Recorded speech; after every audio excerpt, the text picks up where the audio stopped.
High class तक मैं नाम है आ चुका हूँ फिर से नए वीडियो के साथ। तो जीवन आया केमिकल रिएक्शन एंड इक्वेशन का वीडियो, जिसमें डिटेल में सब कुछ कवर होगा, सारी क्वेश्चन सारी थ्योरी सब कुछ कवर होगा। तो भैया ये आपका पर्पस क्या है? ये तो सभी यूट्यूब वाले चैनल पढ़ाते हैं। मैंने कहा सुनो मेरी बात, इस लेक्चर में हम कवर करेंगे डिटेल में सारी कॉम्पिटेंसी बेस्ड क्वेश्चन, सारी competency based theory. Chemical reaction and equation को मैं इस तरीके से पढ़ाऊंगा, इस तरीके से रिप्रेजेंट करूंगा, कहीं भी यूट्यूब चैनल के वीडियो में कोई भी यूट्यूब चैनल का वीडियो नहीं देगा। तो भैया जो क्लास 12 का बोर्ड पिछले साल जैसे टफ आया था, फिजिक्स का पेपर टफ आ गया था, उसके बाद कितने सारे पेपर मींस लेवल अच्छा था उनका, टफ नहीं था, लेवल अच्छा था। बस अगर मैं कहूं कि अगर हमारे क्लास 10 का भी लेवल अच्छा आ जाए, कॉम्पिटिटिव बेस्ड क्वेश्चन जो कि इंक्रीज हो रहा है, अगर कॉम्पिटिटिव बेस्ड क्वेश्चन बढ़ते हैं और क्वेश्चन को पूछे जाते हैं जो लेवल होते हैं क्लास, जिस बार क्लास 12 में पूछे गए थे जो क्वेश्चन के लेवल थे वो आईआईटी जे एडवांस के पीवाईक्यू थे। कुछ क्वेश्चन 2-3 पीवाईक्यू थे क्वेश्चन। अगर उस तरीके से आया, ना ही जेई का पीवाईक्यू तो क्लास 10 में तो आएगा नहीं। हाँ भी बात तो सही, पर मैंने कहा कॉम्पिटेंसी बेस्ड क्वेश्चन जो आते हैं वो सारे क्वेश्चन, वो सारी थ्योरी सब डिटेल में कवर हो जाएंगे। अब ये वो जो कॉम्पिटेंसी बेस्ड क्वेश्चन बनते हैं, हाँ वो जो टफ वाले क्वेश्चन बनते हैं कॉम्पिटेंसी बेस्ड क्वेश्चन जिसे कहते हैं, वो क्वेश्चन बनते कहां से? एट द एंड में टीचर यही कहता है कि ये सारे क्वेश्चन सिलेबस में बनते हैं। एट द एंड में सभी लोग यही कहेंगे कि ये सारे क्वेश्चन सिलेबस से बने, बस आपके लेवल से, आपकी थिंकिंग से थोड़े से ऊपर से। बात सही भैया, पर वो उनकी थ्योरी क्यों नहीं पढ़ाई जाती है? मैंने कहा थ्योरी वो मैं सब कुछ आज मैं पढ़ाऊंगा डिटेल में। मैंने कॉम्बिनेशन रिएक्शन में देखो, केमिकल रिएक्शन एंड इक्वेशन में तुमने कॉम्बिनेशन रिएक्शन पढ़ा होगा। हाँ भैया छोटा सा चीज है, ये छोटा सा रिएक्शन है, एक लाइन से डिफाइन करते हैं भैया, एक या एक से अधिक प्रोडक्ट रिएक्टेंट मिलते हैं भैया, एक प्रोडक्ट बनाते हैं भैया, ए और बी मिलते हैं भैया, ए बी बनाते हैं भैया। मैंने कहा बस तुमने इतना पढ़ा है, उसके अंदर अगर थ्योरी इन डेप्थ जाऊं ना, और उसके ऊपर अगर मैं एक अच्छा सा क्वेश्चन बनाऊं ना, तो आपकी माथा हिल जाएगा भाई। सोचोगे भाई जब क्वेश्चन बने कहां से, इतना टफ क्वेश्चन पेपर आए कहां से, आप ब्लेम करोगे कि इतना टफ आना नहीं चाहिए, पर एट द एंड में वो उनका आंसर क्या रहेगा पता है? उनका आंसर यही रहेगा सब कुछ सिलेबस से है, वो प्रूव भी कर देंगे सब कुछ सिलेबस से। हाँ होता भी है सिलेबस से, बस थोड़ा सा हाई थिंकिंग लेवल का होता है। तो सब कुछ डिटेल में कवर करूंगा, ये मैं बता के नहीं बता रहा हूं। अब तुम मेरा लेक्चर को देख के मुझे जज करना कि क्या मेरी बातें सही है या नहीं है। बस मैं 5 मिनट थोड़ा सा लूंगा, बेसिक थोड़ा बताऊंगा कि केमिकल रिएक्शन क्या होती है, केमिकल इक्वेशन क्या होती है, ये सब चीजें मैं 5 मिनट में कवर करता हूँ। पर यहाँ पर मैं थोड़ा सा बेसिक रहूंगा, ठीक है? ये जनरली हर इंसान पढ़ाएगा हर एक चीज, पर मैं जो मेरा मेन लेक्चर स्टार्ट होगा वो होगा टाइप्स ऑफ केमिकल रिएक्शन से। जो कि पहला केमिकल रिएक्शन होगा वो होगा कॉम्बिनेशन रिएक्शन, ठीक है ना? तो स्टार्ट करता हूँ बेसिक से लेके एडवांस तक चलूंगा, मींस हाई लेवल तक चलूंगा। जो जो यूज होगा, क्या आता है क्या नहीं आता वो मुझे फर्क नहीं पड़ता, पर यहां से जो देखो वो फर्क पड़ना चाहिए भैया, ठीक है ना? तो अच्छे से देखना, ठीक है भैया। मैंने कहा कि हमारे केमिकल, हमारे जिंदगी में आसपास में बहुत सारे केमिकल, बहुत सारी चीजें बनती हैं। हाँ भी बहुत सारी चीजें बनती है। मैंने कहा कुछ चीजें फिजिकली होती है, कुछ चीजें केमिकली होती है। हाँ भी बात सही है, कुछ चीजें फिजिकली होती है, कुछ चीजें केमिकली होती है। मैंने कहा बात सही। मैंने कहा कि एक एसिड था भैया, एसिड क्या? मैंने कहा एक H2SO4 था। हाँ भैया H2SO4 था। मैंने उसमें जिंक नाम का कोई मेटल था, मैंने उसमें जिंक नाम का कोई सामान था, मैंने उसमें उसको डाल दिया। हाँ भैया मैं देख रहा हूँ उसमें मैंने उसको डाल दिया, हाँ उसमें से कुछ गैस निकल रही है। हाँ बाद में पता लगा वो गैस हाइड्रोजन थी। हाँ भैया तो बाद में तो पहले तो उसमें हीट इवॉल्व हुई। अच्छा हीट इवॉल्व हुई। अब वो हीट क्यों इवॉल्व हुई मैं बताता हूँ, ठीक है? तो क्या हुआ भैया, वो हीट इवॉल्व होने लगी भैया और हाइड्रोजन गैस भी इवॉल्व हुई। हाँ भैया बाद में देखा उसमें एक नया कंपाउंड बना है। वो नया कंपाउंड जो होता है भैया वो जिंक सल्फेट था भैया। वो H2SO4 का जो कंपाउंड था भैया, हाँ भैया जो H2SO4 का जो लिक्विड था भैया, जो एसिड था भैया, मैंने वो जिंक सब्सटेंस उसमें डाला मेटल। उसके बाद मैं बाद में देख रहा हूँ उसमें बना क्या भैया, जिंक सल्फेट बना भैया।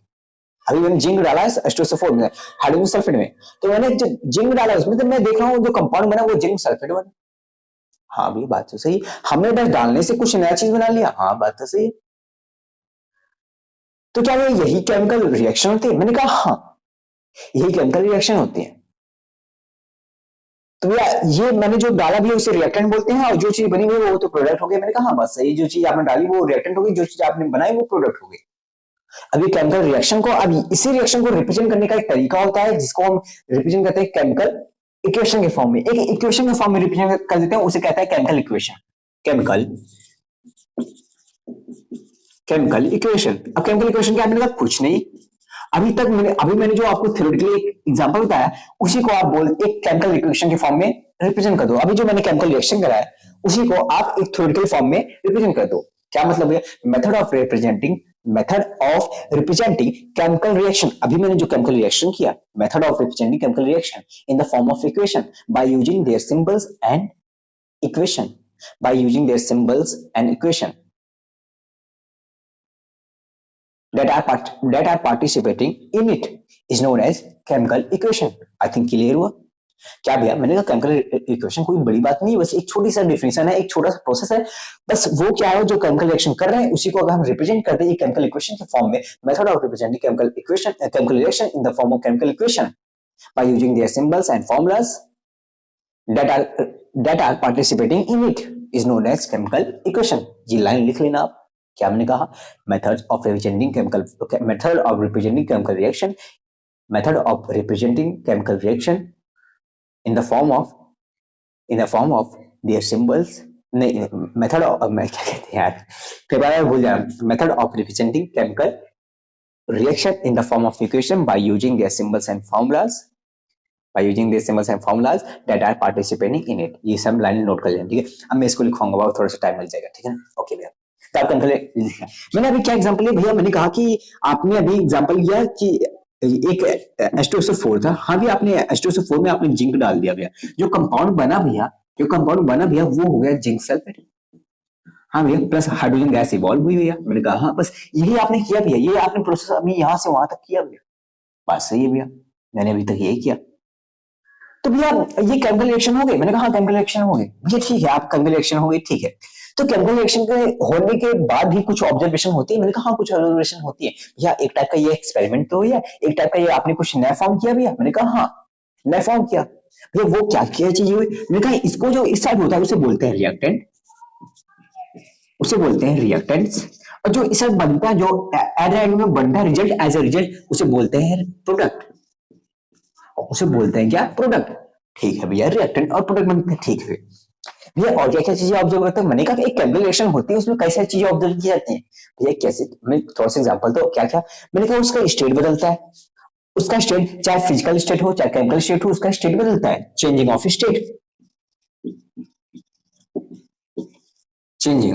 स्टेट, आप स्टेट में बदलता हुआ ऑब्जर्व करोगे, ठीक है भैया. दूसरा क्या हो गया भैया? Change in temperature.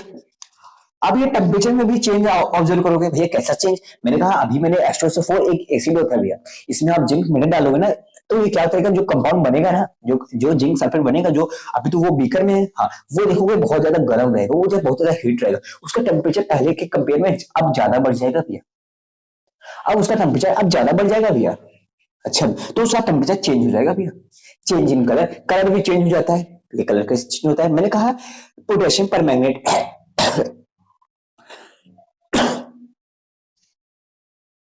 Potassium permanganate जो कि एक ऑक्सीडाइजिंग एजेंट होता है. पोटेशियम परमैंगनेट जो कि एक ऑक्सीडाइजिंग एजेंट होता है, जो कि पिंक कलर का होता है. अगर उसमें आप लेमन जूस डाल दो, ये भी तो एक क्या है भैया? ये तो केमिकल रिएक्शन ही करा दो ना भैया. आप पोटेशियम परमैंगनेट, उसका फॉर्मूला देख लो. फॉर्मूला अब कोई जरूरत नहीं, बस मैं बता रहा हूँ, वो सुनो. क्या कहते हैं? Change in colour. हाँ भाई, चेंज इन कलर भी होता है. चेंज इन कलर, इनका पोटेशियम परमैंगनेट जो कि ऑक्सीडाइजिंग एजेंट होता है और वो पिंक कलर का होता है. उसमें अगर लेमन जूस डाल दे तो उसका कलर चेंज हो जाता है.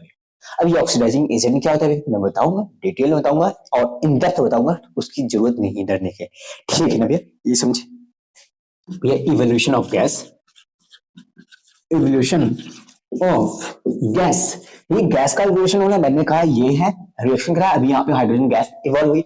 अभी हाइड्रोजन गैस इवॉल्व क्यों होती है? बस बताया जाता है क्लास 10 में कि हाइड्रोजन गैस इवॉल्व हुई है, और क्यों होती है इसका रीजन नहीं बताया गया.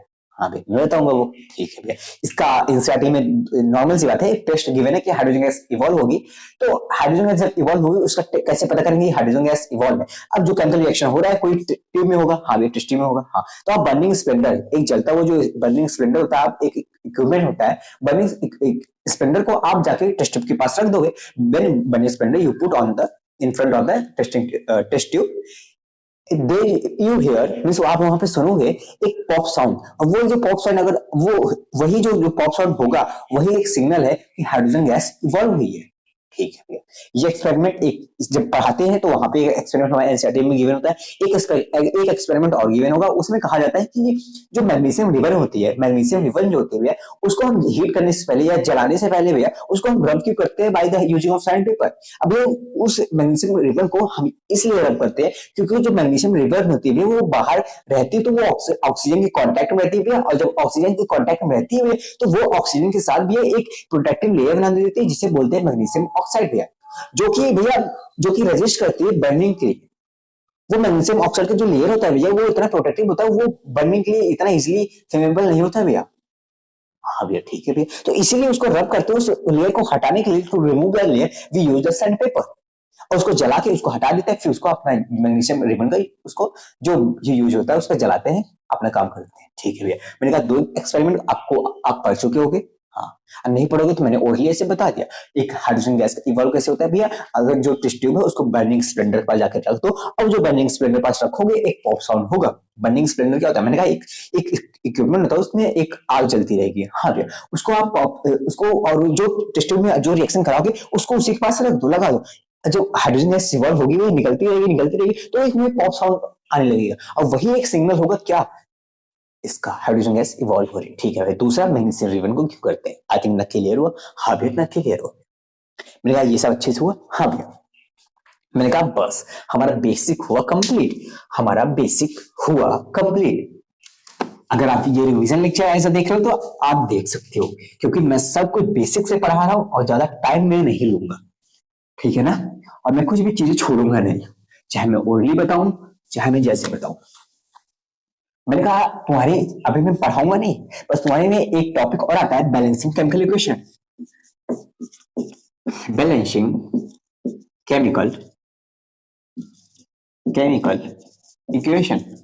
अब ये बैलेंसिंग केमिकल इक्वेशन क्या बोला है, मैंने कहा तुम्हें तो पता है कि केमिकल इक्वेशन को बैलेंस करते हैं, ठीक है, मैंने इसका थोड़ा थोड़ा बता दे रहा हूँ और मैं इसको डिटेल में बताऊंगा। अब ये थोड़ा थोड़ा क्यों बता रहे हो, आप डायरेक्ट वहां पर बताते, मैंने कहा बस थोड़ा सा मेरा पर्पस है बताना के लिए, ठीक है, क्योंकि मुझे काफी कुछ बताना है तो वही देखना है मुझे। मैंने कहा कि बाबू, हाँ मैंने कहा रिएक्शन हो रहा है हाइड्रोजन प्लस क्लोरीन का, हाँ बनाते हैं क्या, HCl बनाते हैं। हाँ भैया, आपने हाइड्रोजन गैस और क्लोरीन गैस को आप मिलाए भैया, उनका रिएक्शन कराए, अब उन्हीं रिएक्शन कराने के बाद आपने देखा कि HCl हमें HCl मिल गया हमें। हाँ भैया HCl मिल गया, HCl भी क्या होता है भैया, हाइड्रोजन क्लोराइड भी है। हाइड्रोजन क्लोराइड भी एक टाइप का एसिड होता है भैया, हमने एसिड बेसिस चैप्टर में पढ़ रखा है, नहीं पढ़ रखा है भैया, आगे पढ़ लेंगे भैया कि हाइड्रोजन क्लोराइड एक एसिड होता है भैया। मैंने कहा ठीक है भैया, भैया हाइड्रोजन का कुछ अलग प्रॉपर्टी होती है भैया, इसकी प्रॉपर्टी कुछ अलग होती है, पर प्रोडक्ट में भी इसकी प्रॉपर्टी चेंज हो गई भैया। हाँ भैया, ये सब हम केमिकल इक्वेशन केमिकल रिएक्शन में पढ़ चुके हैं भैया, बेसिक है हमारी। मैंने कहा काफी अच्छा भैया। मैंने कहा देखो तुम ध्यान से सुनो, एक law of conservation of mass कहता है, law of conservation of mass कहता है, हमारा एक लॉ है भैया, क्लास 9 में पढ़ चुके हैं, कि वो कहता है कि रिएक्टेंट में जितने एटम होंगे उतने प्रोडक्ट में भी रहने चाहिए भैया। इसीलिए हम बैलेंसिंग का कॉन्सेप्ट यूज करते हैं भैया। किस लिए बैलेंसिंग का कॉन्सेप्ट यूज करते हैं भैया, कि भैया उसके जो भैया एलिमेंट होते हैं भैया, उनके जो एटम होते हैं उनको एटम के इक्वल रखने के लिए भैया, रिएक्टेंट साइड और प्रोडक्ट साइड के लिए भैया, इसलिए हम बैलेंसिंग का कॉन्सेप्ट यूज करते हैं भैया। और हमें उसको अगर बैलेंस इक्वेशन नहीं है तो हम उसको बैलेंस करके उसको बैलेंस करते हैं भैया। जैसे भैया हम समझ नहीं रहे भैया, मैंने कहा कि इधर हाइड्रोजन भी, इधर हाइड्रोजन के 2 एटम है भी, पर इधर हाइड्रोजन के 1 एटम भी है, इधर क्लोरीन के भैया 2 एटम है, पर इधर क्लोरीन के 1 एटम है, ये बैलेंस नहीं, इधर 2 है उधर 1 है, तो भैया बैलेंस करने के लिए इधर हम 2 से मल्टीप्लाई करते हैं भैया, तो अब देख रहे हैं 2 हाइड्रोजन हो गए 2 क्लोरीन हो गए भैया, 2 हाइड्रोजन में 2 क्लोरीन, अब जाके ये बैलेंस हुआ भैया। मैंने कहा काफी अच्छा है तुम्हें, हाँ एक मिनट उधर कर लेना, ठीक है, अच्छा रिकॉर्ड कर अच्छे से, हाँ ठीक है,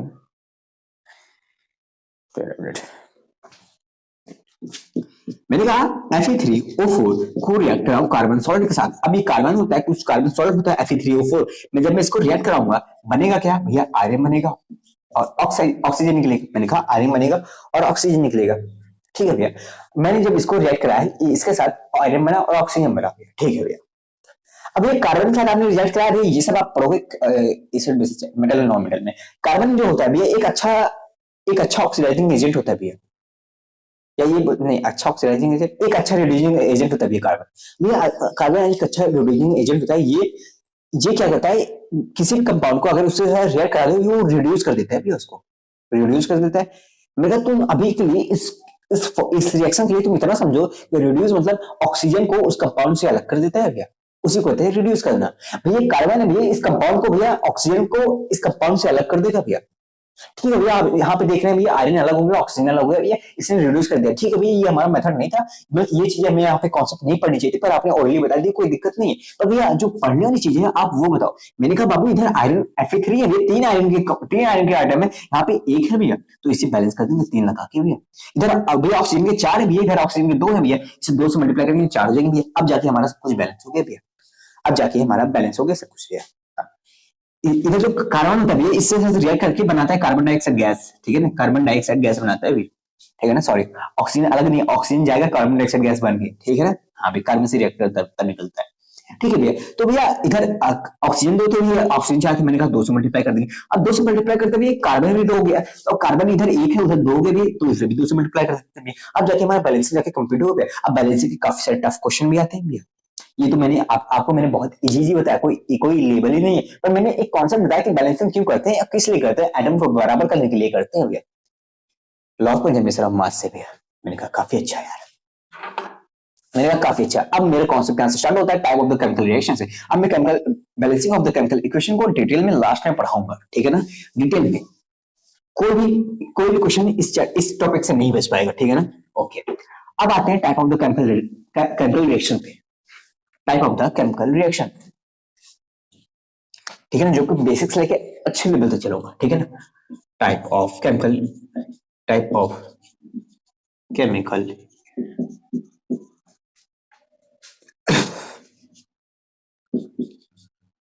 रिएक्शन। पहला रिएक्शन कॉम्बिनेशन रिएक्शन,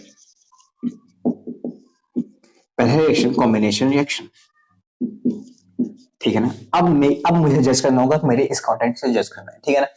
अब यहां से जो कंटेंट होगा, अब जिसमें से क्वेश्चन ज्यादा बनते हैं और अगर कंप्रीहेंसिव बेस्ड क्वेश्चन बना या अच्छी लेवल का क्वेश्चन बना वो सारे टैकल हो जाएंगे। और हाँ, जे मेंस के फाउंडेशन और नीट का फाउंडेशन, ये सारी चीजें मैं यहाँ पे कवर करूंगा। आपको जे में जाके जो नए नए वर्ड सुनोगे वो वर्ड पुराने रहे, वो वर्ड नए नहीं रहेंगे आपकी, वो वर्ड सारे वर्ड सुन रखे होंगे आपके। क्या मतलब ये, मैंने कहा वहां पे जब आप जाओगे जे की तैयारी करने के लिए, नीट की तैयारी करने के लिए, हाँ भैया मैं जे की केमिस्ट्री पढ़ाता हूँ। अगर मेरी वीडियो नहीं दिखा तो आप जाके एक बार देख लेना, मैं वीडियो देखने के लिए नहीं गया, बस एक बार चेकआउट करने देख लेना कि मैं पढ़ाता हूँ, ठीक है ना।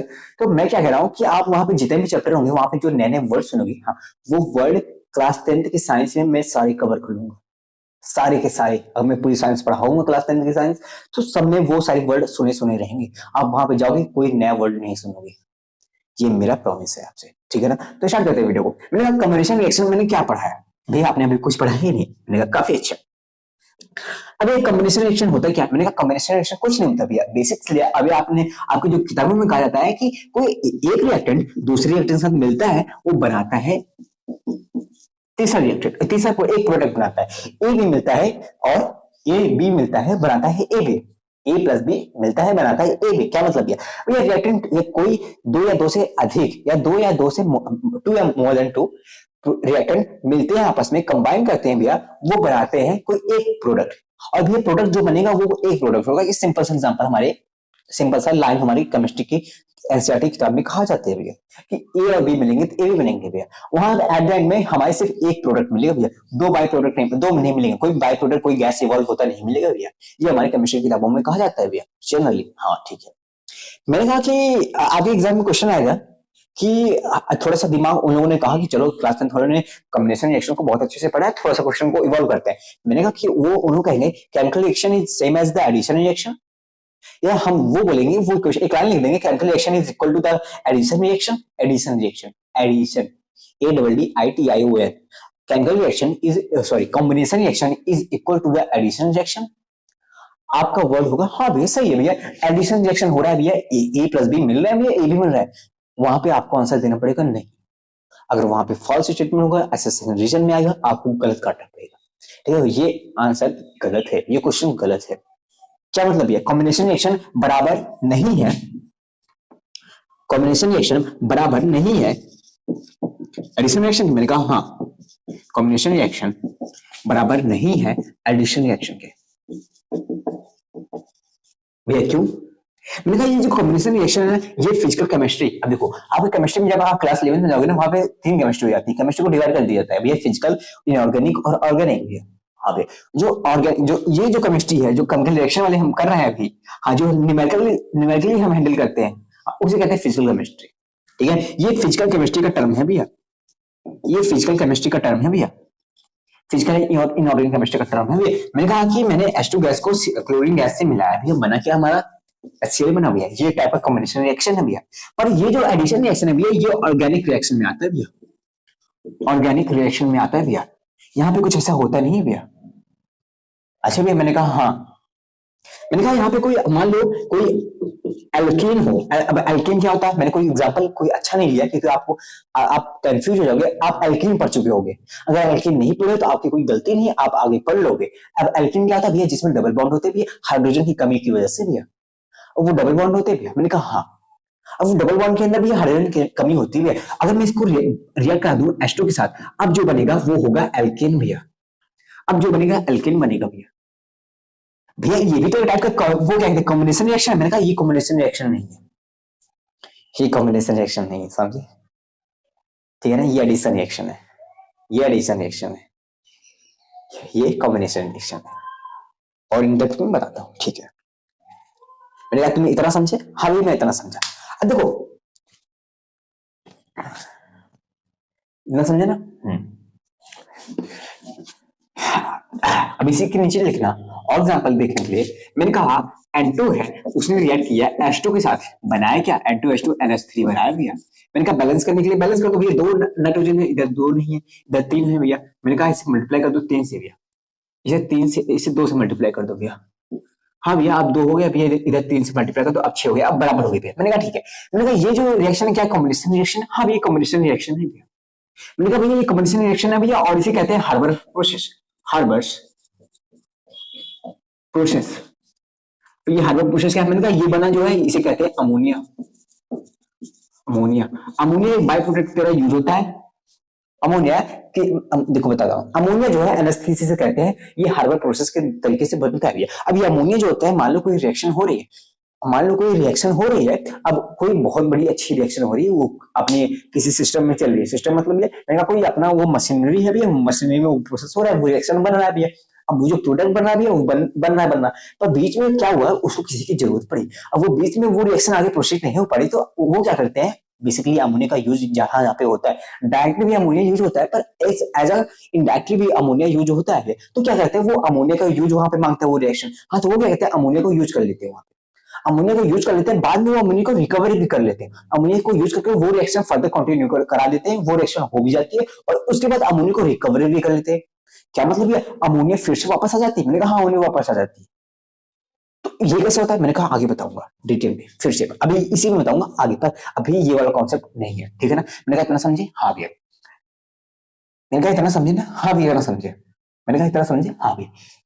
समझे ना? हाँ भैया। मैंने कहा बस इतना लिख लो, अब मैं रेस कर रहा हूँ, आगे कॉन्सेप्ट को प्रोसीड करता हूँ। अभी रिएक्शन खत्म नहीं हुआ, अभी चलेगा, ठीक है ना?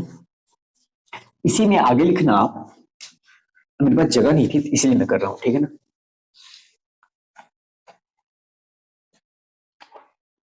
आप आगे लिखना, पॉइंट नंबर ए लिखवा है, पॉइंट नंबर बी लिखवा है नहीं भैया, पॉइंट नंबर बी नहीं, अभी पॉइंट नंबर बी लिखना। ये point number B, point number B ये है भैया कि ये कॉम्बिनेशन रिएक्शन एक्सोथर्मिक भी हो सकती है और एंडोथर्मिक भी हो सकती है। भैया ये हमें तो आता है, मैंने कहा नहीं आता, अभी सुनो मेरी बात। कॉम्बिनेशन रिएक्शन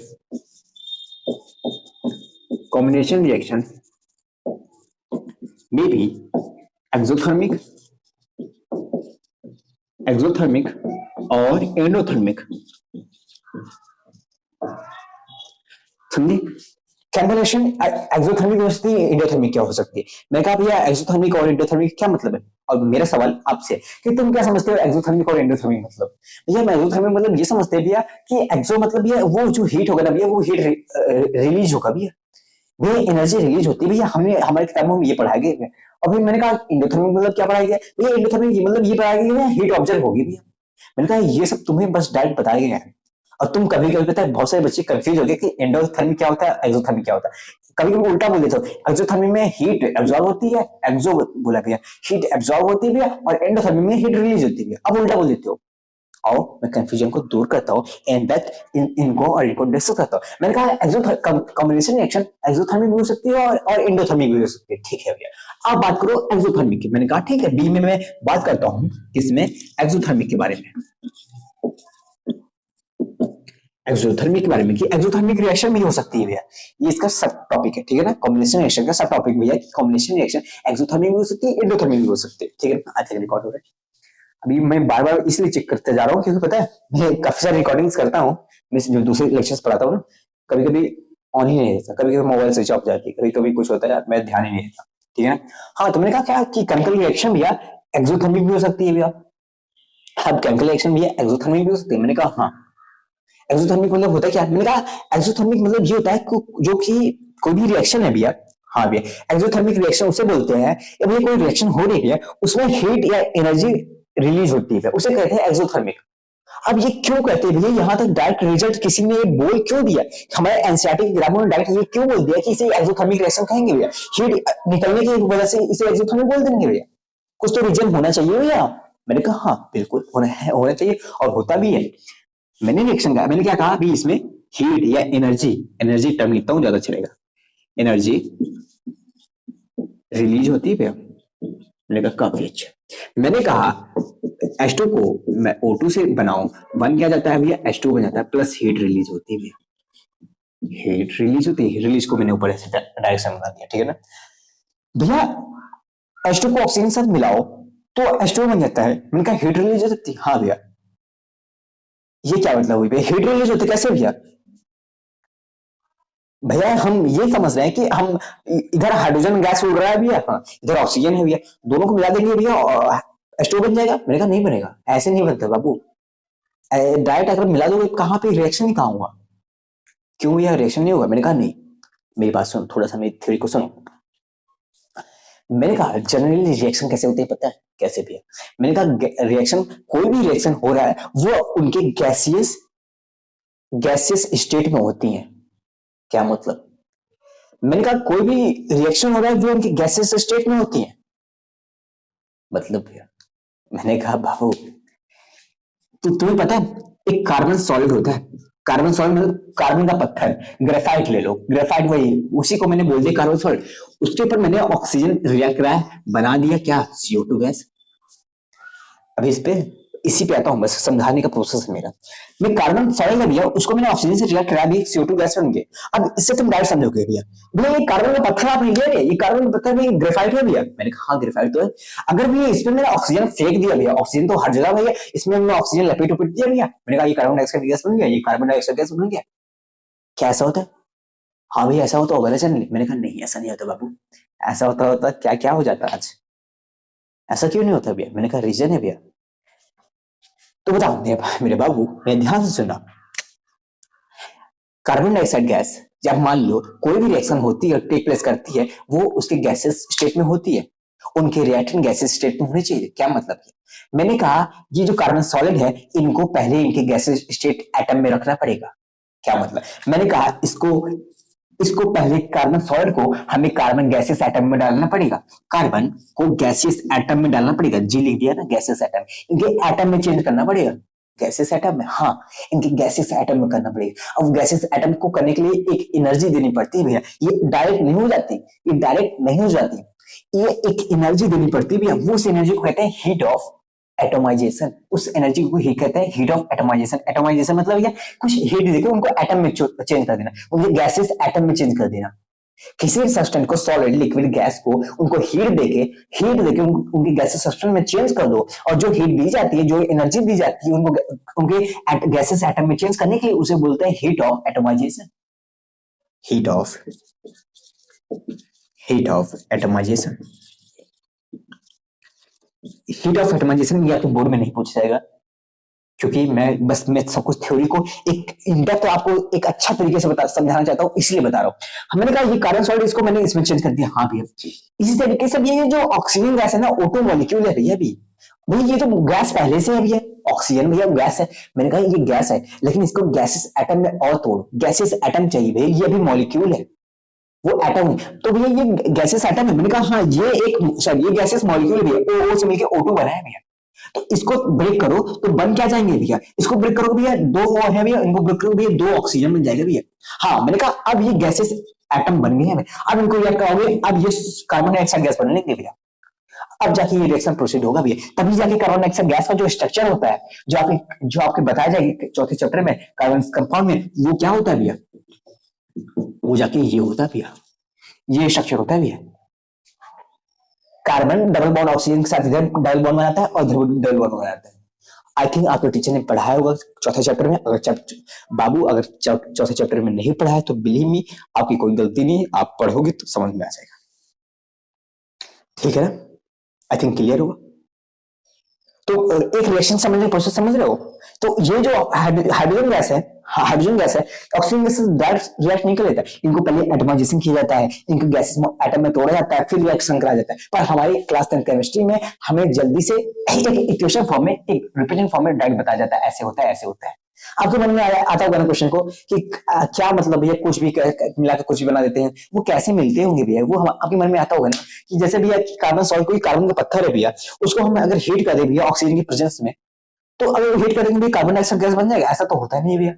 हाँ ऐसा तो होता नहीं जनरली। तो किस तरीके से होता है, कार्बन को कार्बन गैसेस एटम में तोड़ जाते हैं, गैसेस एटम में ऑक्सीजन को भी तोड़ जाते हैं, दोनों को तब मिला के रिएक्शन कराया जाता है, ऐसे जाके रिएक्शन प्रोसीड करते हैं भैया।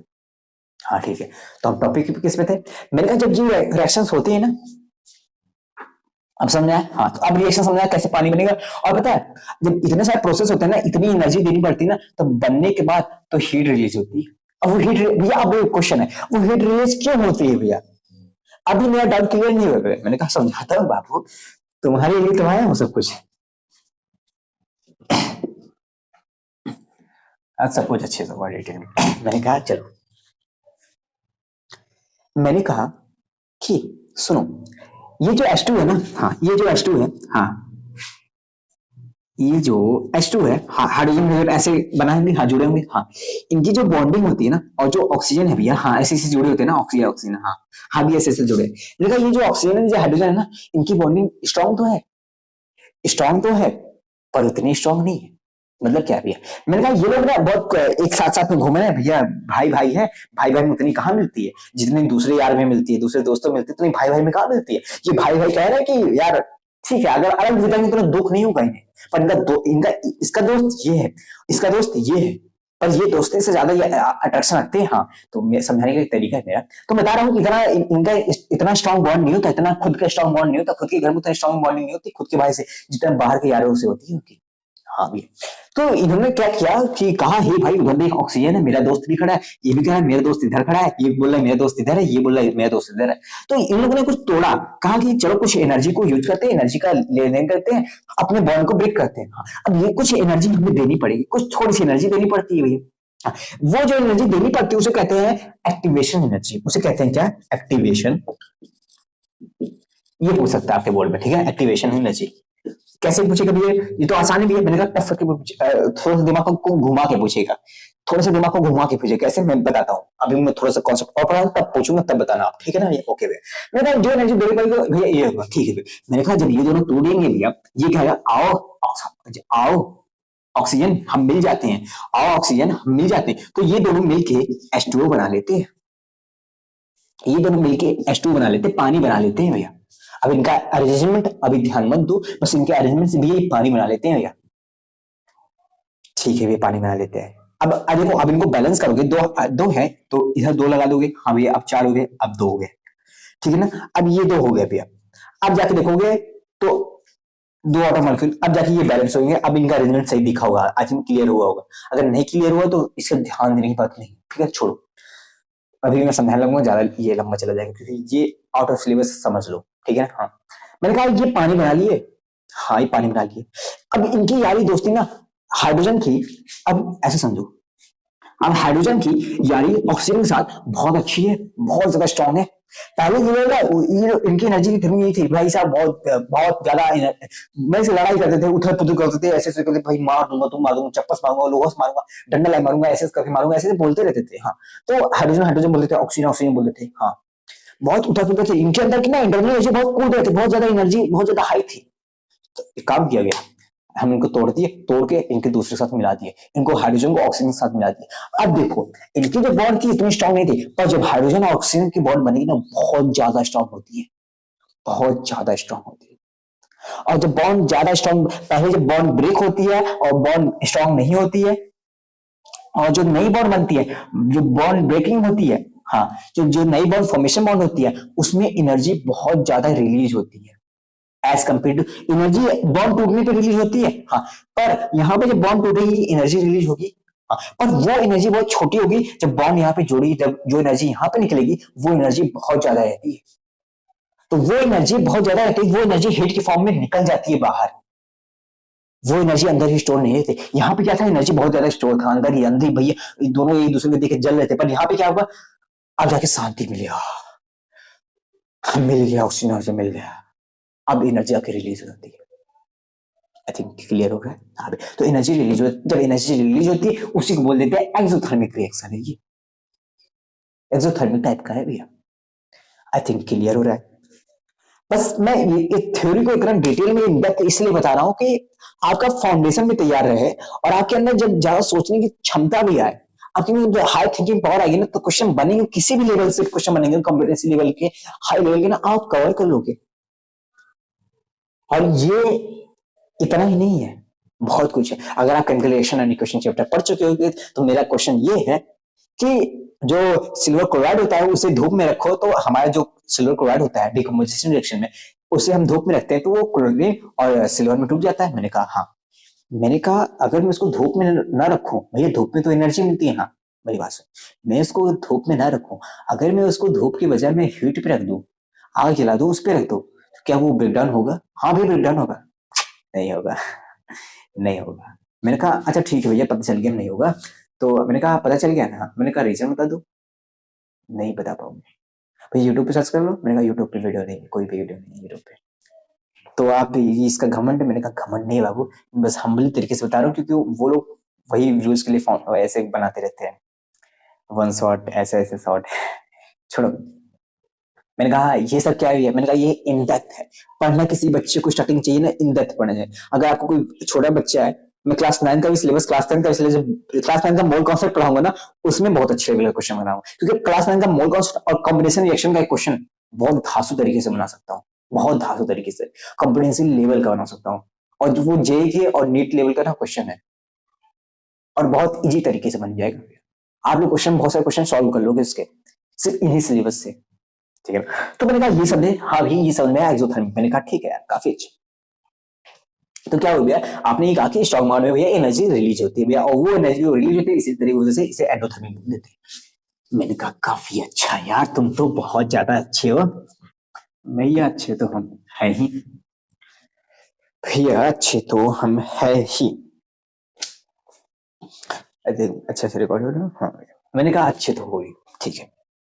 मैंने कहा यहाँ पे जो रिएक्टेंट की एनर्जी होती है वो बहुत ज्यादा हाई रहती है, और प्रोडक्ट में जब वो दोनों मिल जाते हैं उनकी एनर्जी बहुत कम हो जाती है, और एनर्जी कम हो जाती है, एनर्जी रिलीज रहती है, इसलिए एनर्जी कम हो जाती है और बहुत ज्यादा स्टेबल हो जाते हैं। तो एक्सोथर्मिक रिएक्शन में रिएक्टेंट की एनर्जी बहुत ज्यादा हाई रहती है और प्रोडक्ट की एनर्जी बहुत ज्यादा लो रहती है। क्वेश्चन में आएगा तो कर लेना, टैकल कर लेना।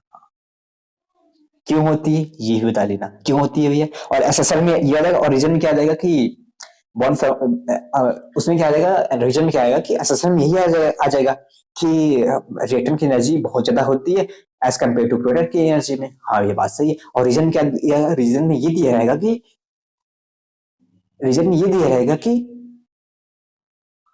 Bond formation energy is higher than bond breaking energy. ठीक है ना? तो आंसर दोनों सही है, दोनों एक्सप्लेनेशन भी सही है और रीजन भी सही है, तो दोनों सही है। ठीक है ना? ओके भैया।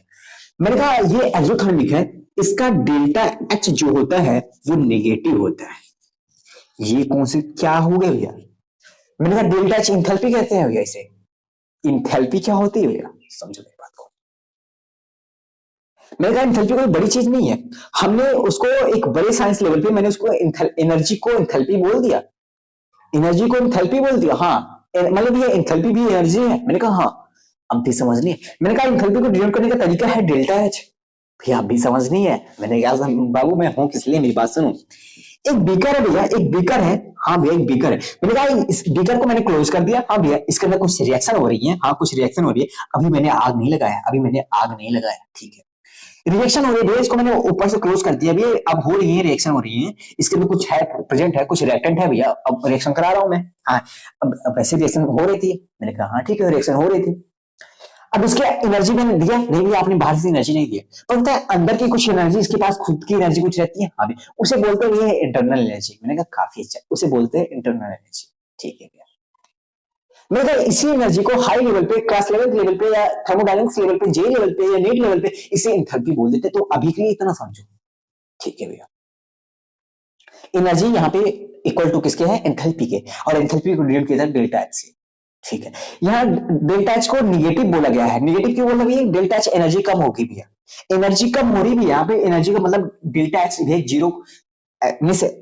इसको साइन को जीरो की तरफ किया गया, मतलब ये डेल्टा एच जीरो से छोटा होगा भैया, हाँ भैया, मतलब ये निगेटिव में होगा भैया, हाँ भैया, निगेटिव होने का मतलब ये कम होगा भैया, हाँ भैया, बात सही है, तो भैया एनर्जी कम हो रही है, आपने कहा हाँ एनर्जी कम हो रही है, इसका मतलब क्या भैया, एनर्जी कम हो रही है, यही मतलब, हाँ ठीक, अब आते हैं इसमें, मैंने कहा ये रिएक्शन हो रही है, पर ये रिएक्शन होने का कंडीशन ये है कि मैं इस पे एनर्जी नहीं दे रहा हूं, मैं इसको कोई बाहर की एनर्जी नहीं दे रहा हूं, अब बाहर की एनर्जी, एक्सटर्नल एनर्जी भैया, बाहर से कोई एनर्जी नहीं दे, मैं कहा नहीं दे रहा हूं, तो भैया आप एनर्जी नहीं दोगे तो इसके अंदर से काम होगा, तो इसके अंदर की एनर्जी जो रहेगी भैया, उसके इंटरनल एनर्जी रहेगी भैया, उसके दम पे अंदर का काम होगा भैया, पर एक वक्त ऐसा आ गया भैया अंदर की एनर्जी खत्म होने लगेगी भैया, ऐसे समझो, नहीं तो ऐसे समझो, मैंने कुछ खाया नहीं है, मुझे 10 किलोमीटर दौड़ना है, ठीक है, मैंने पर कुछ खाया नहीं है, कंडीशन ये मैं तुम्हें कुछ खाना दूंगा नहीं, पर मैं क्या किया 10 किलोमीटर दौड़ गया, मैं 10 किलोमीटर दौड़ा, वो जो दौड़ा उसमें कुछ एनर्जी खत्म हुई, हाँ वो एनर्जी किसके दम पे दौड़ा, मैं अपनी खुद की एनर्जी, इंटरनल एनर्जी, खाने से पहले जो इंटरनल एनर्जी शरीर की कुछ एनर्जी थी उसे इंटरनल एनर्जी बोलते हैं, उसी के बस पे मैं दौड़ पाया, हाँ भैया वो इंटरनल एनर्जी यूज किया, दौड़ते दौड़ते मेरी एनर्जी खत्म होगी, हाँ भैया खत्म होगी भैया, खत्म होगी, हाँ भैया, मैंने कहा वही एनर्जी मेरी खत्म होती है, डेल्टा एच नेगेटिव, इसे बोल देता हूँ डेल्टा एच नेगेटिव, यहाँ पे एनर्जी भैया रिलीज हो जाती है, बाहर निकल जाती है भैया, अगर मैं इस बीकर को ओपन कर दूं भैया, अगर मान लो इस बीकर को ओपन किया ना तो एनर्जी सब कुछ बाहर निकल जाएगी भैया, अब मान लो मैं हीट दे रहा हूं, ऐसे समझो मैं हीट दे रहा हूं, अब मैं हीट दूंगा, अगर मैं ओपन किया रहूंगा तो सारी एनर्जी बाहर निकल जाएगी, हाँ भैया बाहर निकल जा रही है, हाँ तो एनर्जी रिलीज हो जा रही है, डेल्टा एच नेगेटिव हो जाए, तो रिलीज हो जा रही है तो किससे कहेंगे, डेल्टा एच नेगेटिव है, मैंने अगर इसको बंद कर दिया, मान लो आप कुकर को बंद कर देते हैं तो गैस लगा देते हैं, अब एनर्जी अंदर की बढ़ेगी क्योंकि मैं बाहर से हीट भी दे रहा हूँ, उसकी एनर्जी आ रही है और अंदर की एनर्जी, अब डेल्टा एच पॉजिटिव आएगा और उसे कहेंगे एंडोथर्मिक, कि एनर्जी दे रहा हूं अंदर एनर्जी अब्जॉर्ब हो जा रही है, आई थिंक क्लियर हुआ, बस अभी के लिए तुम इतना समझो डेल्टा एच नेगेटिव क्यों होता है, ठीक है ना, ठीक है ना, समझ लिए ना, बस बस अब तुम आई थिंक एंडोथर्मिक एक्सोथर्मिक तुम्हें क्लियर होगा, अब आते हैं दूसरे टॉपिक पे, एंडोथर्मिक पे,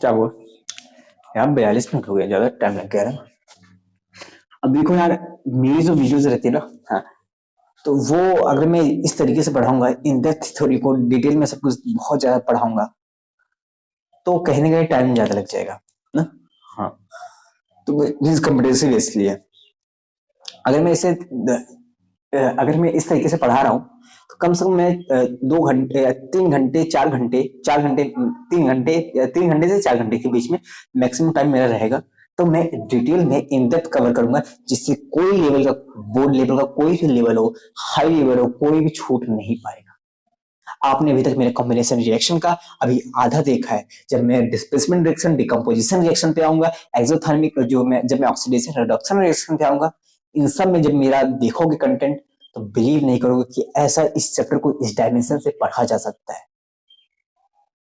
ठीक है ना, ओके ना बाबू, ओके तो मैं आगे कवर करता हूं भैया, क्या कहते हैं एंडोथर्मिक, एंडोथर्मिक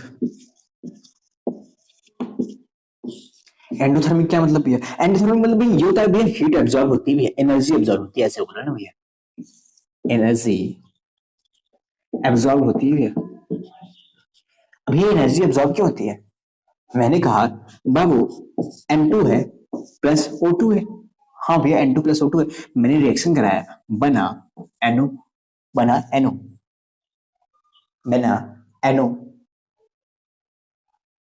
ठीक है भैया, बना NO ना, ठीक है। यहाँ पे मैं गिवन कर दिया 3000 डिग्री सेल्सियस, 3000 डिग्री सेल्सियस। क्या मतलब इसका भैया? मैंने कहा मैं एंटी को रिएक्ट कराता हूँ ऑक्सीजन के साथ, हाँ भैया, और मैं 3000 सेल्सियस पे उसको रखता हूँ इन दोनों को, तब रिएक्ट करके बनाते हैं ये नाइट्रोजन डाइऑक्साइड, नाइट्रोजन ऑक्साइड बनाते हैं भैया, हाँ भैया, नाइट्रोजन ऑक्साइड बनाते हैं भैया, NO बनाते हैं भैया, हाँ भैया। क्या मतलब भैया, ये कहना क्या चाहते हो? अब क्यों, अब आप कॉम्बिनेशन रिएक्शन कराने के लिए भैया क्यों आपको एनर्जी देनी पड़ रही है? भाई क्यों हमें एनर्जी देनी पड़ रही है? मैंने कहा एनर्जी इसलिए हमें देनी पड़ रही है, समझो मेरी बात को, एनर्जी हमें इसलिए देनी पड़ रही है इनकी बॉन्ड को तोड़ने के लिए। क्या मतलब है? मैंने कहा यहाँ पे जो बॉन्ड अब फॉर्मेशन अब बॉन्ड होगी ना, हाँ, वो उतनी स्ट्रांग नहीं रहेगी एज कम्पेयर टू इनके बॉन्ड की, उतनी स्ट्रांग नहीं रहेगी एज कम्पेयर टू इनके बॉन्ड से भी। क्या मतलब? मैंने कहा single bond, double bond, triple bond, alkane, alkene, alkyne, तुम पढ़ चुके हो, हाँ भैया, नहीं पढ़े तो आपकी कोई गलती है, मैं बताता हूँ। मैंने कहा कि नाइट्रोजन में जो बॉन्डिंग होती है ना भैया, एक नाइट्रोजन दूसरे नाइट्रोजन से जुड़ा होता है ट्रिपल बॉन्ड से, और एक ऑक्सीजन दूसरे ऑक्सीजन से जुड़ा होता है डबल बॉन्ड से। अभी जब मैंने सिंगल बॉन्ड से जोड़ किया था ना, हाँ सॉरी, वो डबल बॉन्ड से जुड़े रहते हैं, ठीक है भैया। एक नाइट्रोजन दूसरे नाइट्रोजन से ट्रिपल बॉन्ड से जुड़ा होता है, या एक ऑक्सीजन दूसरे बॉन्ड से डबल बॉन्ड से जुड़ा होता है। भाई क्यों? मैंने कहा बाबू इसलिए क्योंकि ये लोग एटम शेयरिंग करते हैं, इलेक्ट्रॉन शेयरिंग करते हैं। ये आप चैप्टर 4 नंबर 4 में पढ़ चुके हो, नहीं पढ़ोगे तो मैं बता दूंगा कि ये लोग इलेक्ट्रॉन शेयर करते हैं, 3 इलेक्ट्रॉन ये शेयर करता है और 3 इलेक्ट्रॉन ये शेयर करते हैं, तब जाके इनका ऑक्टेट कंप्लीट होता है। ऑक्टेट कंप्लीट होने के बाद ये लोग स्टेबल बनते हैं, एक N2 मॉलिक्यूल बनाते हैं भैया। मैंने कहा जब ये 3 बॉन्ड इनके पास रहते हैं ना, इनके पास 2 बॉन्ड रहते हैं ना, इनके बॉन्ड ब्रेकिंग में बहुत ज्यादा टफ पड़ जाती है। बॉन्ड ब्रेकिंग एनर्जी जो एक्टिवेशन एनर्जी है बहुत ज्यादा हाई रहती है, इनकी भी बॉन्ड ब्रेकिंग एनर्जी जो एक्टिवेशन एनर्जी रहेगी बहुत ज्यादा हाई रहेगी। तो ओवरऑल मैं इनको 3000 सेल्सियस पे रखूंगा, 3000 डिग्री सेल्सियस पे इतनी एनर्जी मैं जाके इनको दूंगा, तब जाके ये ब्रेक बॉन्ड करेंगे, फिर जाके ये फॉर्मेशन करेंगे NO का, तब जाके फॉर्मेशन करेंगे। ट्रिपल बॉन्ड डबल बॉन्ड तोड़ रहे, सिंगल बॉन्ड बना रहे हैं, देख रहे हो इतनी स्ट्रॉन्ग बॉन्ड तोड़ के ये सिंगल बॉन्ड बना रहे, तब जाके ये रिएक्शन प्रोसीड कर रहे हैं एट 3000 डिग्री सेल्सियस, तब जाके ये रिएक्शन प्रोसीड कर रहा है और तब जाके ये बन रहा है NO। तो यहाँ पे इनकी बॉन्ड बॉन्ड यहाँ पे, वहां पे bond breaking energy is lower than bond formation energy, पर यहाँ पे bond breaking energy is higher than bond formation energy ना। यहाँ पे एक्टिवेशन एनर्जी ज्यादा है उससे ज्यादा, हाँ। तो क्वेश्चन में इतने सारे मैंने जो चीज बोली उसका क्वेश्चन में पूछे जा सकते हैं, हाँ। तो क्वेश्चन में और पूछे जा सकते हैं एक्टिवेशन एनर्जी किसकी ज्यादा होती है, एक्सोथर्मिक या एंडोथर्मिक रिएक्शन की? ये एक्टिवेशन एनर्जी भैया एंडोथर्मिक रिएक्शन की ज्यादा होती है भैया, एनर्जी हमें इसमें देनी ज्यादा पड़ी है तोड़ने के लिए भैया। तो क्वेश्चन में ये सब पूछेगा तो बता दोगे, हाँ भैया। क्या पूछेगा कि एक्टिवेशन एनर्जी किसकी ज्यादा होती है, इसकी ज्यादा होती है भैया। बॉन्ड फॉर्मेशन एनर्जी भैया ग्रेटर किसमें होती है भैया, बॉन्ड फॉर्मेशन एनर्जी ग्रेटर किसमें होती है भैया, एंडोथर्मिक या एक्सोथर्मिक भैया, एक्सोथर्मिक में होती है भैया। एक्सोथर्मिक में बॉन्ड फॉर्मेशन एनर्जी ज्यादा होती है, बॉन्ड ब्रेकिंग एनर्जी सबसे ज्यादा किसमें होती है भैया, एंडोथर्मिक होती है। ये सारे क्वेश्चन लिखते जाना, अगर इन डेप्थ आपसे पूछा जाए तो डिटेल में आप आंसर देके आना प्लीज। सारी थ्योरी को मैं बता रहा हूं, ये सारी थ्योरी आपको अगर आप बड़े बड़े फॉर्म में लिखोगे आप अच्छे से नोट्स बना सकते हो इसका। मैं इस एग्जाम में जब लिखोगे 4-5 लाइन में 6-7 लाइन में आराम से इसको लिख सकते हो इधर उधर करके। बिकॉज को भी एक लाइन में फैला दो, उसके दूसरे वर्ड दूसरे वर्ड के अल्टरनेटिव वर्ड यूज करके, तो ऐसे तक आप कर सकते हो ना, हाँ भैया। मैंने कहा इसलिए यहाँ पे होता है। तो यहाँ पे भैया एनर्जी अंदर बहुत ज्यादा स्टोर हो, एनर्जी बहुत ज्यादा देनी पड़ेगी भैया, एनर्जी डेल्टा H पॉजिटिव होता है भैया। मैंने कहा delta H positive, delta H negative exothermic के द्वारा, ये सब प्रूफ करने के मेरे पास न्यूमेरिकल तरीके हैं, मैं प्रूफ कर सकता हूँ, आपको दिखा सकता हूँ, मैं दिखा भी दूंगा, मेरा धर्म है, मैं पढ़ाने आया हूँ तो मैं कॉम्बिनेशन रिएक्शन को इन डेप्थ पढ़ाऊंगा, ठीक है ना। ओके भैया, मैंने कहा ये सब समझ में आया तो डिटेल में, हाँ ये समझ में आया। तो मैंने कहा कि मतलब कि यहाँ पे NO bond is bigger than this, ठीक है ना। इतना समझना कि यहाँ पे जो NO बॉन्ड सिंगल बॉन्ड है ये बिगर है एज कम्पेयर टू इसके, ठीक है ना, है ना। मैंने कहा बाबू अभी जो नाइट्रोजन था, मैंने कहा ये जो नाइट्रोजन ट्रिपल बॉन्ड नाइट्रोजन था, ऑक्सीजन ऐसे रिएक्ट कराओ ना भैया। अब मैं कुछ पुट कर रहा हूं, तो बस मैं कुछ दे रहा हूं, ठीक है ना। ये N2 था, हाँ भैया, ये O2 था, हाँ भैया, ये N2 था, ये O2 था, ये बनाया क्या भैया, ये NO बनाया भैया। मैंने कहा ये NO बनाया, हाँ भैया ये NO बनाया भैया। ठीक है, मैंने कहा इसके अंदर कौन सी एनर्जी भैया, ट्रिपल ट्रिपल बॉन्ड भैया, ऐसे है भैया, ऐसे भैया, ऐसे भैया ना भैया, हाँ भैया। मैंने कहा इसकी जो एनर्जी होती है भैया, इसकी जो एनर्जी होती है भैया, कि कितनी एनर्जी देनी पड़ेगी तब जाके बॉन्ड टूटेगी भैया, इसकी जो एनर्जी होती है भैया टोटल ओवरऑल, हाँ वो 998 शायद होती है, 900 नहीं 498 इसकी होती है, 498 इसकी होती है, 946 इसकी होती है, 946 इसकी होती है, 498 इसकी होती है, और इसकी जो एनर्जी होती है वो होती है 607।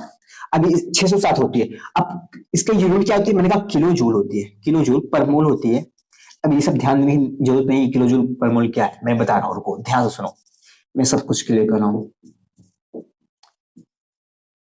मैं सब कुछ बता रहा हूँ। मैंने कहा कि इसको ब्रेक करने के लिए इतनी, इसकी एनर्जी इतनी होती है, जब ये टूटेंगे, जब इनकी बॉन्ड टूटेगी इतनी एनर्जी निकलेगी भैया, हाँ, या इनको तोड़ने के लिए इतनी एनर्जी देनी होगी, इनकी एनर्जी इस बॉन्ड की ये है, इनकी एनर्जी इस बॉन्ड की ये है भैया, इनकी एनर्जी इस बॉन्ड की ये है भैया। ठीक है, मैंने कहा ओवरऑल इनकी टोटल एनर्जी कितनी हो गई भैया, ओवरऑल की टोटल एनर्जी भी 498, 946 प्लस करोगे 144 आ जाएगी भैया, 144 आ जाएगी भैया, हाँ भैया 144 इसकी आ जा रही है भैया, 444, हाँ मैं, हाँ उधर है, उधर है, हाँ हाँ वो कर लो, रुको एक सेकंड।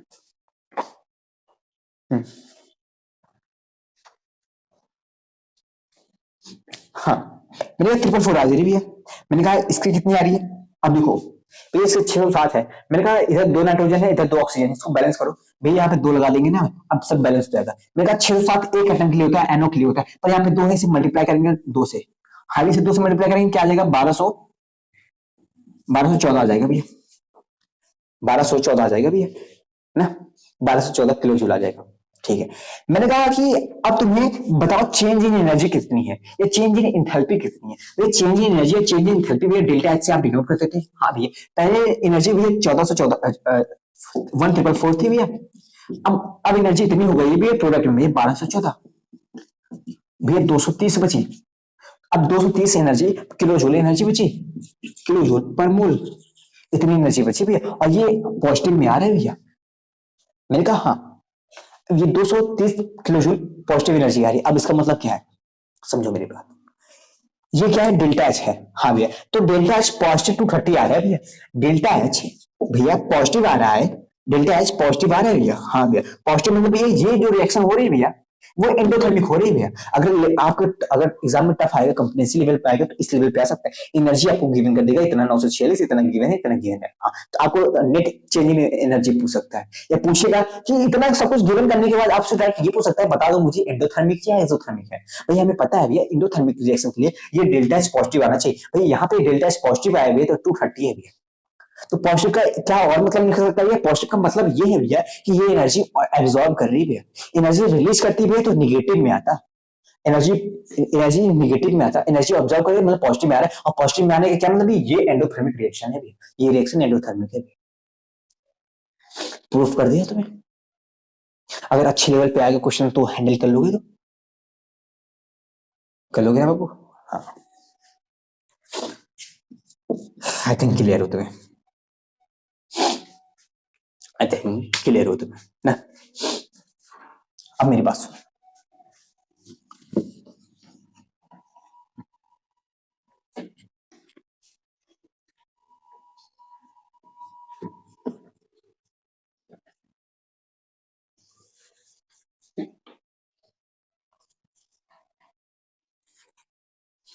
मेरी बात सुनो, इसी कॉम्बिनेशन रिएक्शन पे, इसी कॉम्बिनेशन रिएक्शन पे अगर मैं बोलूं तुमसे पूछूं,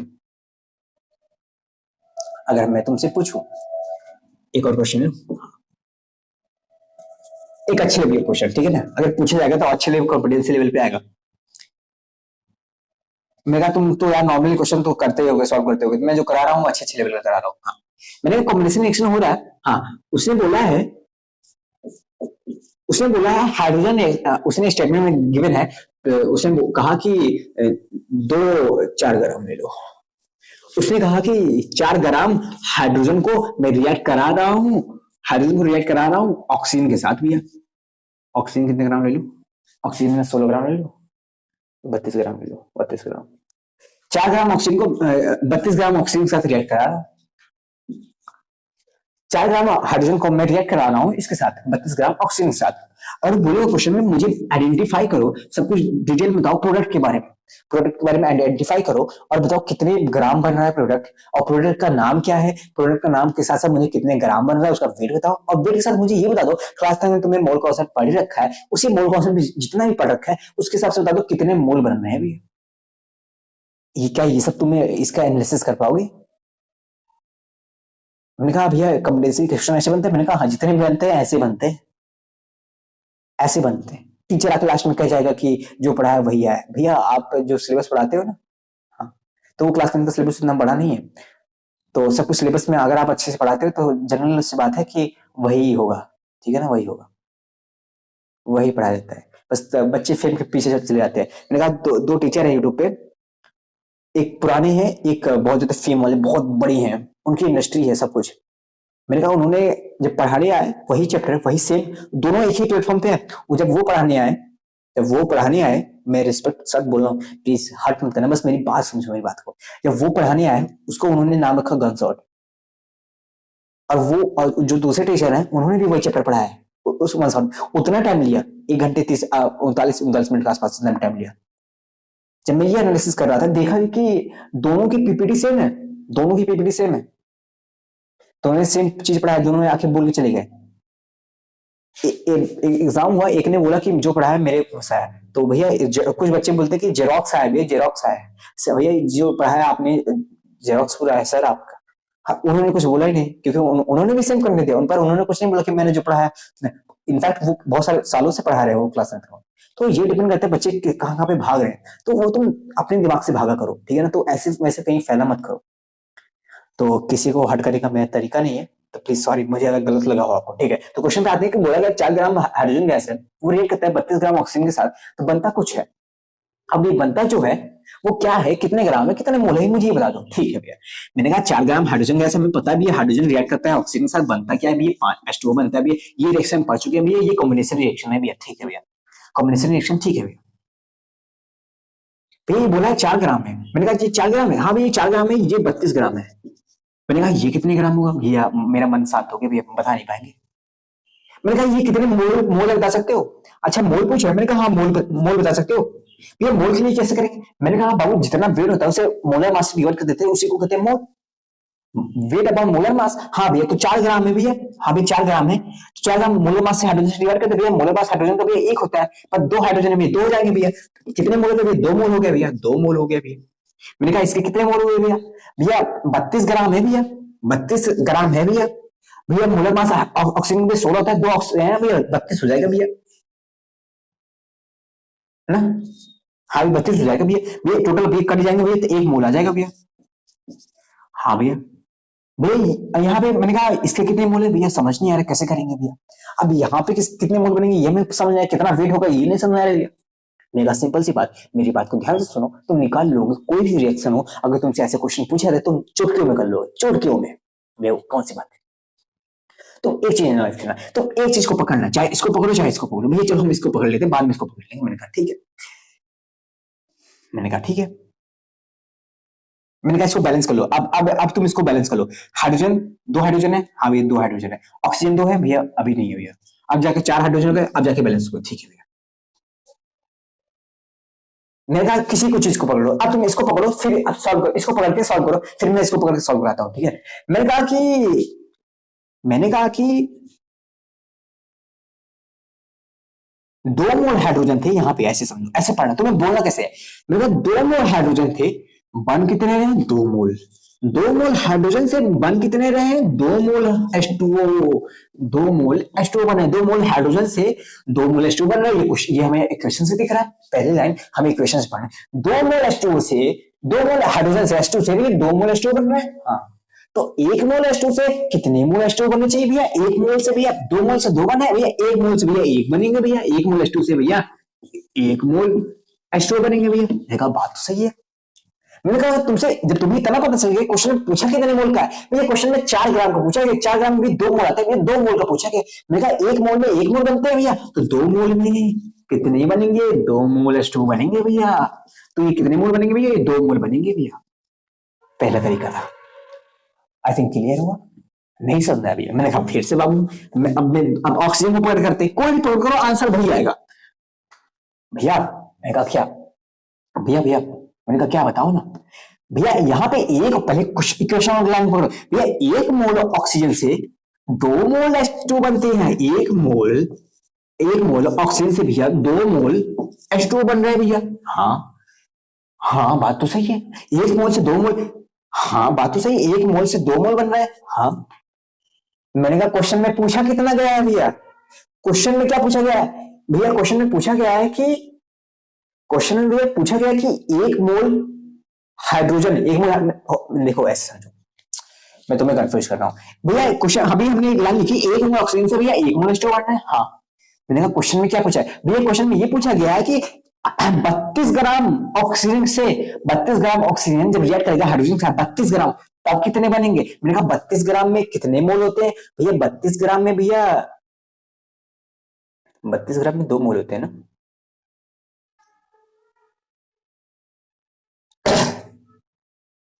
एक ऑक्सीजन का मोलर मास, हाँ सही है। मैंने कहा एक ऑक्सीजन का मोलर मास 16 होता है। हाँ 2 ऑक्सीजन है, 2 ऑक्सीजन है। मोलर मास ना, मोलर मास से डिवाइड करना था मैं, ऐसे सही है। अरे यहाँ पे फालतू कंफ्यूज। हाँ भैया, तो मैंने कहा कि हमें भैया 32 ग्राम में कितने मोल होते हैं भैया? 32 ग्राम में भैया 1 मोल होते हैं। मैंने कहा 32 ग्राम में 1 मोल O2 होते हैं। हाँ भैया 32 ग्राम में 1 मोल O2 होते हैं। मैंने कहा 32 ग्राम में 1 मोल O2 होते हैं, तुम्हें 32 ग्राम पूछे गया। हाँ तो 1 मोल से कितने बन रहे हैं भैया? भैया 1 मोल से फिर से अब 2 बनेंगे भैया।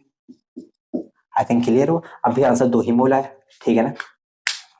मैं फालतू कम, मैं एक ऑक्सीजन का दिमाग में सोच रहा हूँ पर O2 है यहाँ पे, ठीक है ना। आई थिंक क्लियर हो? दोनों का आंसर ऐसे आ रहा है, ठीक है। ये सब लिख लेना, तो हाँ भैया लिख लेना।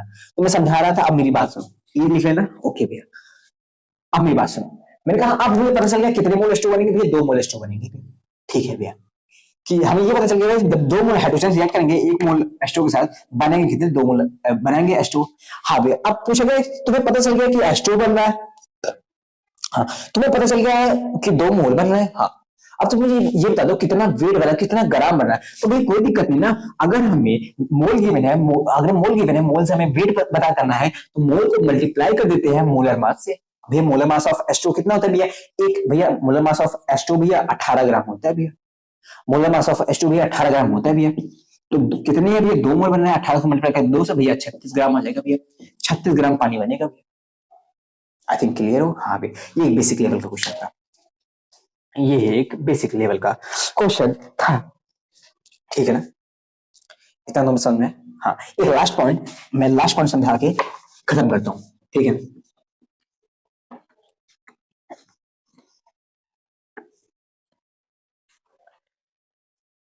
मैंने कहा कि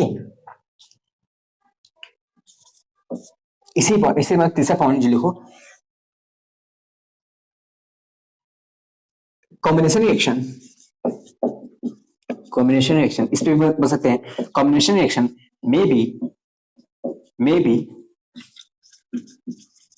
रिवर्सिबल और इरिवर्सिबल। कॉम्बिनेशन रिएक्शन रिवर्सिबल भी हो सकता है, इरिवर्सिबल भी हो सकता है। मैंने कहा क्या मतलब?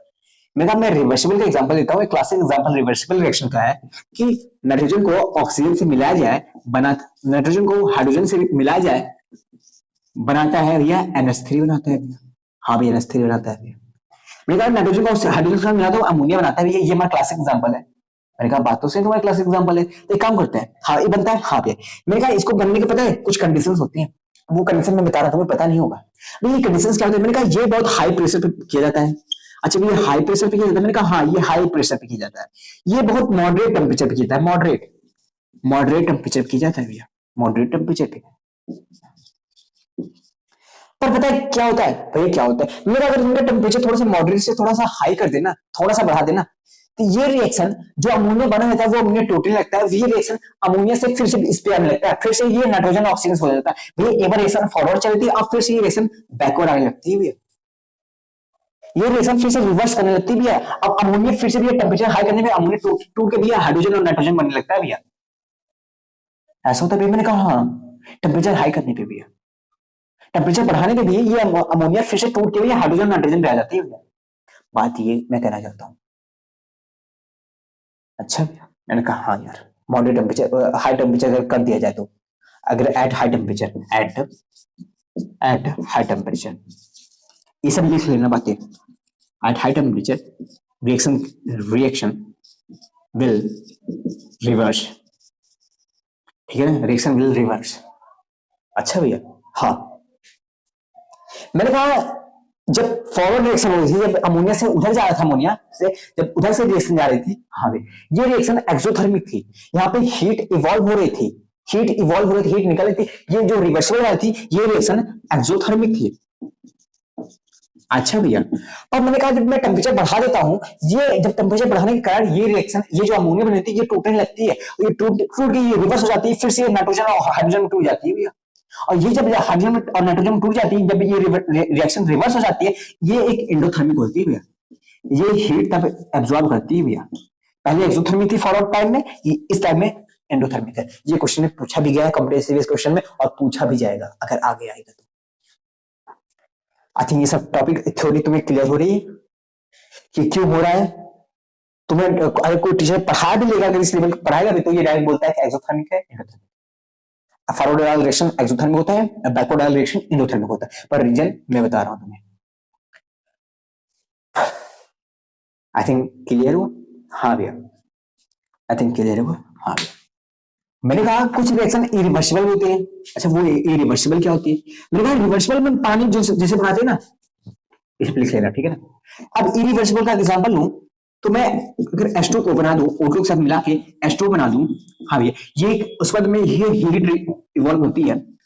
हाँ भैया, ये तो हमें एक्सोथर्मिक है, हाँ भैया ये एक्सोथर्मिक है, तो ये एक्सोथर्मिक रिएक्शन है, हाँ भाई बेसिकली एक्सोथर्मिक है। मैंने कहा ये क्या तुम यहाँ पे H2 को फिर से हीट देके क्या तुम इसमें और इसमें तोड़ सकते हो? मैंने कहा नहीं, बिल्कुल नहीं होगा, ये टूटेगा नहीं, टूटेगा नहीं। मैंने कहा नहीं, ये बहुत हाई टेम्परेचर पे इलेक्ट्रोलाइटिंग करना पड़ता है तब जाके टूटता है, जो कि बहुत ज्यादा एनर्जी होता है, जो कि नॉर्मली ये नहीं होता। हम नॉर्मल केस की बातें करते हैं, ये नॉर्मली नहीं होता। इलेक्ट्रोलाइट जब लेते हैं या जब डिकम्पोजिशन रिएक्शन करते हैं, हाँ वो इलेक्ट्रोलाइटिक एनर्जी देते हैं, वो एनर्जी बहुत ज्यादा हाई रहती है, सिर्फ उसी में टूटती है, तब जाके करता है, नहीं तो ये नॉर्मली होता नहीं जनरली। अच्छा भैया, ठीक है भैया। अब ये जाके हमारा कॉम्बिनेशन रिएक्शन खत्म हुआ, पर मैं क्वेश्चन सुनो, मैं क्वेश्चन लिखा, मैं पीपीटी नहीं लाया हूं, मेरे पास पीपीटी नहीं है, व्हाइट बोर्ड है, तो इसलिए मैं क्वेश्चन बोलता जा रहा हूं। मेरी बात सुनो, क्वेश्चन में अगर तुमसे ये पूछा जाए कि every endothermic exothermic reaction is a combination reaction, नहीं, every endothermic and exothermic reaction is not a combination reaction. अगर ऐसा सजेशन में अगर कट कर देना, लिख लो अभी, एवरी इंडोथर्मिक और exothermic reaction is not a combination reaction. Calcium oxide है, हाँ ये कैल्शियम ऑक्साइड है, कैल्शियम ऑक्साइड है, हाँ ऐसे है। कैल्शियम कार्बोनेट है, हाँ भी कैल्शियम कार्बोनेट है। इसको इसको मैंने हीट दिया, ब्रेक डाउन किया, ये कैल्शियम ऑक्साइड हो गया, हाँ भैया calcium oxide plus heat release होती है। ये क्या है भैया? हीट रिलीज है, ये एक्सोथर्मिक है, एक्सोथर्मिक है, पर ये डिकम्पोजिशन रिएक्शन ना कि ये कॉम्बिनेशन रिएक्शन है, तो इसे भी लेना, ठीक है ना। हाँ, every combination reaction is not always reversible, not always irreversible, not always reversible, not always irreversible. वो रिवर्सिबल भी हो सकती है, इरिवर्सिबल हो सकती है, और सिर्फ रिवर्सिबल, मतलब कि ऐसे लिखो, combination reaction is not always reversible, वो हमेशा रिवर्सिबल नहीं होती, तुम ये लिख सकते हो, ठीक है ना। ये सारे क्वेश्चन तुम्हें डिटेल में पूछेंगे। तो मैं जैसे देख रहा हूँ कि टाइमिंग बहुत ज्यादा हो गया है, 1 घंटे 8 मिनट चले गए हैं, मैंने एक्सप्लेनेशन में ज्यादा टाइम ले लिया है, थ्योरी को क्रस करके अच्छे से पढ़ाने में ज्यादा टाइम ले लिया, और मैंने पढ़ाया क्या है? मैंने कुछ नहीं पढ़ाया, सिर्फ मैंने स्टार्ट किया था और कॉम्बिनेशन रिएक्शन भी पढ़ाया। तो ऐसे अगर मैं चैप्टर को पढ़ाऊं, तो अगर मैं एक बैच अगर पढ़ाऊं, जो कि मैं बैच नहीं ला रहा हूँ, सब कुछ यूट्यूब पे फ्री होगा, मैं सब कुछ यूट्यूब पे लाऊंगा। क्या है आपके पास? वैसे भी क्वेश्चन आपका ये होगा, वैसे भी मेरे पास कुछ है नहीं, तो मैं ये सब फ्री में यूट्यूब पे डालूंगा, और हाँ 4 लेक्चर 4 घंटे में मैं कवर कर दूंगा ये होल चैप्टर। क्योंकि आने वाले चैप्टर में से ये जो रिएक्शन है ना, ये टाइप वाले केमिकल रिएक्शन है, बस इन्हीं से क्वेश्चन बनते हैं ज्यादा। मीन्स टफ लेवल के क्वेश्चन बनेंगे तो इन्हीं से बनेंगे और आगे से नहीं बनेंगे। तो मैं 4 लेक्चर 4 घंटे का जो कि मैं अभी आप 4 घंटे का बना दो ना वीडियो। मैंने कहा बाबू मैं इसलिए नहीं बना सकता क्योंकि मेरा मोबाइल इतना बैकअप नहीं था, बैटरी का बैकअप नहीं है इतना। अब मोबाइल मेरा 18 क्वेश्चन या 10 क्वेश्चन आसपास हो गया होगा। 1 घंटे चलता है और 1 घंटे ज्यादा नहीं चल पाता, और 1 घंटे से ज्यादा अगर रिकॉर्ड भी हो जाए गलती से तो स्टोरेज भर जाता है, स्टोरेज की वजह से वो हैंग कर जाता है, वीडियो अपने आप बंद हो जाता है, वीडियो रिकॉर्ड नहीं हो पाएगा, अपलोड करने में दिक्कत और आएगी मुझे। अब अपलोड करने के लिए मुझे जाना पड़ेगा कहीं और, क्योंकि मेरे पास इतना नेट नहीं है। तो बहुत सारी प्रॉब्लम्स है ना, तो मैं ऐसे ऐसे करके लेक्चर्स डाल दूंगा, ठीक है ना। और बाकी मुझे मेरे बारे में जानकारी जाननी हो तो मुझे देख सकते हो। मैं जी एडवांस की केमिस्ट्री पढ़ाता हूँ और डिटेल में पढ़ाता हूँ, बहुत इनफ तरीके से पढ़ाता हूँ। तो प्लीज मेरे कंटेंट में शक मत करना, कंटेंट को हाँ जज कर सकते हो आप, क्या क्या मैंने पढ़ाया, कैसे मैंने समझाया, उस तरीके से मुझे जज कर सकते हो।